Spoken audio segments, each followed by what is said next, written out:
Hey everybody, it's Carlos with Rodent Removal Las Vegas. Today we're at my new client's house in their yard. It's a two-story roof tile, slippery, very dangerous, but we're finding piles of bird poop.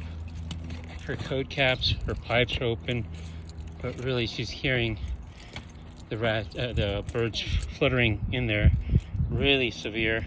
What's happening is the rats are coming up the chunky stucco wall, coming up and eating all the little bird eggs, eating that. So that's what's happening over here. Give me a call. I don't do pigeon bird cleanup, but I do find how the rats are getting up the walls to eat those bird eggs. Give me a call soon. Carlos, Rodent Removal Las Vegas.